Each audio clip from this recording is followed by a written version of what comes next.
అమెరికాలోని New York city మేయర్గా Zahran Mamdani mid night అయ్యాక ప్రమాణ స్వీకారం చేశారు. అమెరికాలో మిడ్ నైట్ అయ్యాక మరోసారి ఫార్మల్గా అమెరికాలో మిడ్ ఆఫ్టర్నూన్ టైంలో, అంటే మనకు ఈ లేట్ ఈవినింగ్ ఆ నైట్ టైంలో మరోసారి పబ్లిక్ రిసెప్షన్లో, పబ్లిక్ ఫంక్షన్లో జహ్రాన్ మమ్దాని ప్రమాణ స్వీకారం చేయబోతున్నాడు.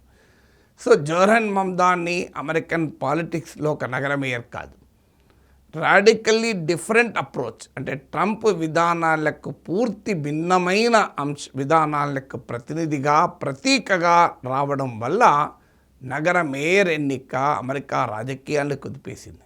ఇదే Chicago mayor, Los Angeles mayor లాగా New York city mayor. Of course New York ఇది వెరీ ఇంపార్టెంట్ సిటీ, కానీ ఒక మేయరల్ ఎలక్షన్స్ అమెరికా రాజకీయాలను ఇంతగా కుదిపేయాల్సిన అవసరం లేదు.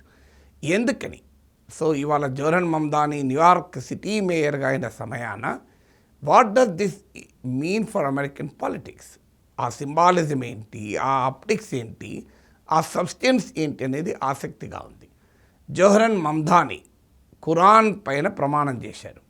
సో అమెరికాలో ట్రంప్ పాలనలో యాంటీ ముస్లిం పాలిటిక్స్ పెద్ద ఎత్తున జరుగుతున్నాయి.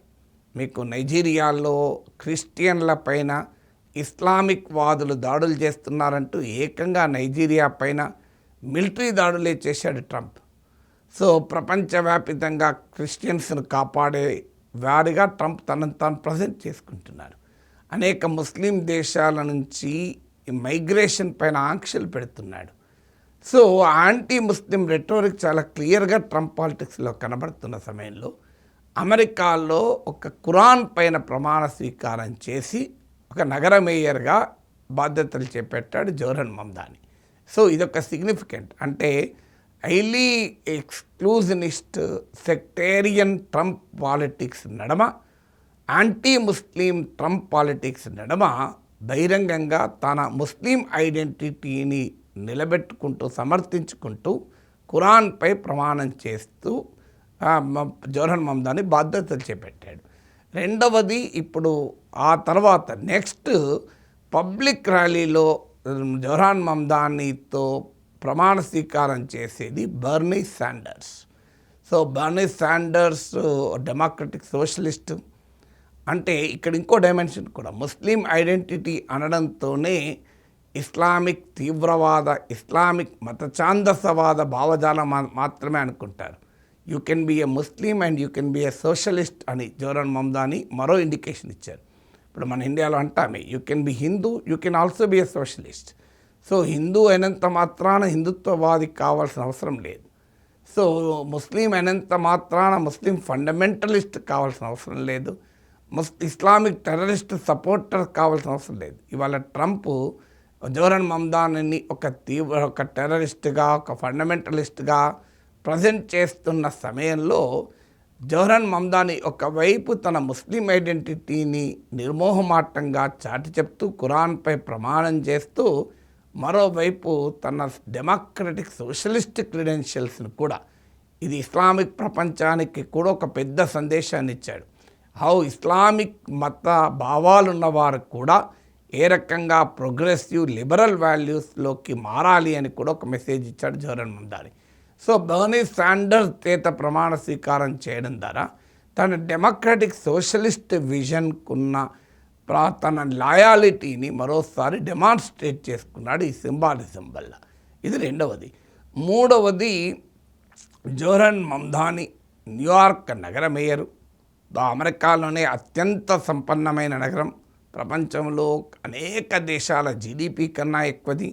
So there can't be United states without New York. New York లేని అమెరికాను అంగీకరించలేము. అది కూడా ట్రంప్ తన జీవిత కాలంలో ఎక్కువ భాగము అసోసియేట్ అయి ఉన్న నగరం కూడా న్యూయార్క్. సో ట్రంప్కు న్యూయార్క్ ఆ ఎమోషనల్ రిలేషన్షిప్ కూడా ఉంది. సో ట్రంపియన్ పాలిటిక్స్కు, ట్రంపియన్ సోషల్ థాట్కు, ట్రంపియన్ ఎకనామిక్ థింకింగ్కు కంప్లీట్గా ఒక ఆల్టర్నేటివ్గా మమ్దాని ముందుకొచ్చాడు. Mamdani economic proposals ఇంప్లిమెంటబులా? ఆ క్వశ్చన్ ఉంది.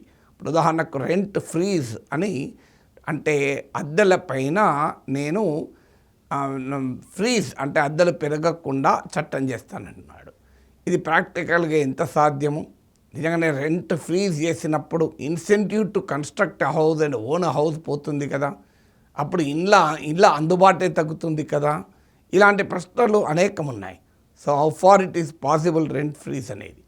కానీ అది రెంట్ ఫ్రీజ్ ప్రాక్టికల్గా సాధ్యమా, సాధ్యం కాదా, ఇంప్లిమెంటబులా కాదా, దాన్ని ఇంప్లిమెంట్ చేసే క్రమంలో నిజంగా బంధాన్ని కోరుకున్నట్లు ప్రజలకు హౌసింగ్ మోర్ ఎఫోర్డబుల్ అవుతుంది కానీ యాక్సెసిబిలిటీ తగ్గుతుందా, ఇవన్నీ క్వశ్చన్స్ మనకు ప్రాక్టికల్ అనుభవంలో తేలాలి. It's a very genuine questions, legitimate questions. కానీ ఒక డైమెన్షన్ మాత్రం అది అమెరికా ముందు పెట్టింది. అమెరికాలో హౌసింగ్ అనేది ఒక పెద్ద issue. It has become costly, it has become inaccessible. ఇప్పుడు మీకు శాన్ ఫ్రాన్సిస్కోలో కూడా అంటే ప్రపంచ స్టార్టప్ సిటీగా, ప్రపంచ ఇన్నోవేటివ్ రాజధానిగా ఉన్న శాన్ ఫ్రాన్సిస్కోలో కూడా పేమెంట్ల మీద పన్నుకొని ఇల్లు లేక, హౌస్ లేక, కాలిఫోర్నియాలో హౌస్ ఎఫోర్డ్ చేయలేక పేమెంట్ల పైన జీవితాలు గడిపే అమెరికన్లు ఉంటారు. So this shows the importance of housing crisis. అలాగే ఎఫోర్డబిలిటీ క్రైసిస్. తాను ఫ్రీ చైల్డ్ కేర్ అని, ఫ్రీ ట్రాన్స్పోర్ట్ అని, సిటీ గ్రాసరీ స్టోర్స్ అని, ఇలాంటి అనేక రకాల ఫార్ రీచింగ్ ఐడియాస్ని ప్రవేశపెట్టాడు. అంటే కాస్ట్ ఆఫ్ లివింగ్ క్రైసిస్ ఇవాళ అమెరికా నుంచి యూరప్ వరకు వణికిస్తోంది. సో ఆ కాస్ట్ ఆఫ్ లివింగ్ క్రైసిస్ను స్ట్రేట్గా అడ్రస్ చేసేటువంటి ఒక ప్రయత్నం చేశారు. అందుకే ఇవన్నీ డెమోక్రటిక్ సోషలిస్ట్ ఐడియాస్ అని. డెమోక్రటిక్ పార్టీలో కూడా ఈ ఘర్షణ ఉంది. ఒకవైపు బర్నీ శాండర్స్ లాంటి సోషలిస్ట్ భావాలు ఉన్న వాళ్ళు, మరోవైపు మోరార్లెస్ రిపబ్లికన్ సోషో పొలిటికల్ థాట్కు దగ్గరగా ఉండేటువంటి డెమోక్రట్లు ఉన్నారు. So Zohran Mamdani success will define which way the democratic party should progress. అంటే డెమోక్రటిక్ పార్టీ ఒక క్రైసిస్ పాయింట్లో ఉంది, ఒక చౌరస్తాలో ఉంది. ఒకవైపు Trumpian republicanism, conservatism, right wing politics dominate చేస్తున్న సమయంలో ఈ ఆల్టర్నేట్ పార్టీస్ కూడా తమ స్వభావాన్ని కోల్పోతున్నాయి. ఇప్పుడు బ్రిటన్లో లేబర్ పార్టీ టోనీ బ్లేయర్ నాయకత్వంలో న్యూ లేబర్ అన్నాక ద ఓల్డ్ లేబర్ పార్టీ స్వభావాన్ని కోల్పోయాయి. ఎకానమిస్ట్లో ఈ వెస్ట్రన్ డెమోక్రసీస్ ఒక ఆర్టికల్ వచ్చి చాలా రోజుల క్రితమే, వెస్ట్రన్ డెమోక్రసీస్లో ఆ డిఫరెన్సే లేకుండా పోతుంది అని. ఒకప్పట్లాగా డెమోక్రట్లు, రిపబ్లికన్లు, Labour party, conservative party, socialist, Christian democrat, social democrat, జర్మనీలో, ఫ్రాన్స్లో సోషలిస్టులు, కన్జర్వేటివ్లు తేడా ఉండేది. ఇప్పుడు ఆ తేడా లేకుండా పోతుంది అని ఎకానమిస్ట్ పేర్కొంది. సో అందువల్ల రిపబ్లికన్ పార్టీ, డెమోక్రటిక్ పార్టీల మధ్య తేడా లేకుండా పోతున్న సమయంలో బర్నీ శాండర్స్, జోహరన్ మమ్దానీ లాంటి వారు డెమోక్రటిక్ పార్టీలో కూడా ఒక షేకప్కు కారణమవుతున్నారు. This will have a new era in American politics అని ఎందుకంటున్నానంటే democratic party has to choose between the path of Bernie Sanders, Zohran Mamdani on one side and the so called democrats on the other side.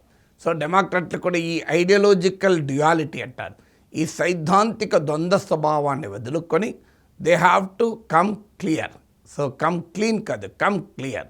అందువల్ల democratic పార్టీలో ఒక ideological చర్నింగ్కు Mamdani phenomenon కారణమవుతుంది. New York నగర మేయర్గా జోహరన్ మమ్దానీ కనుక తన పాలసీస్ని ఇంప్లిమెంట్ చేయడంలో సక్సెస్ అయితే డెమోక్రటిక్ పార్టీలో ఒక పెద్ద ఎర్త్క్వేక్ ఇది కారణమవుతుంది. అంతేకాకుండా అమెరికాలో ఇప్పటికీ ట్రంప్కు పోటీయే లేదు. 78 ఏళ్ళ ట్రంప్కు 70 ఈక్వల్ ఏజ్ ఉన్న బైడెన్ పోటీ. అలా కాకుండా 34 ఇయర్ జోహరన్ మమ్దానీ పోటీ రావడం ఒక పారాడిమ్ షిఫ్ట్ అమెరికాలో రాబోతుంది.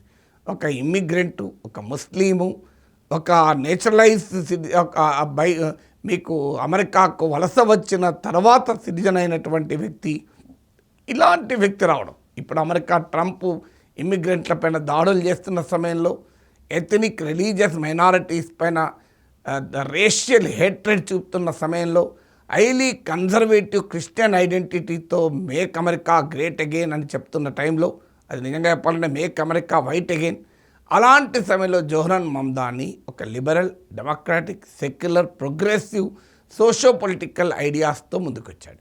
ఇది ఖచ్చితంగా ట్రంప్కు ఒక పవర్ఫుల్ ఛాలెంజ్ విసురుతున్నాడు. అందుకే ట్రంప్ అంత రియాక్ట్ అయ్యాడు. లేకపోతే ఒక సిటీ మేయర్కు దేశ ప్రెసిడెంట్ రియాక్ట్ కాడు. ఇప్పుడు మన ప్రైమ్ మినిస్టర్ ఎక్కడన్నా హైదరాబాద్ మేయరల్ ఎలక్షన్స్ పైన, బాంబేలో వచ్చే మేయర్ ఎలక్షన్ రిజల్ట్స్ పైన రియాక్ట్ అవుతాడా? అవసరం కూడా ఉండదు కదా.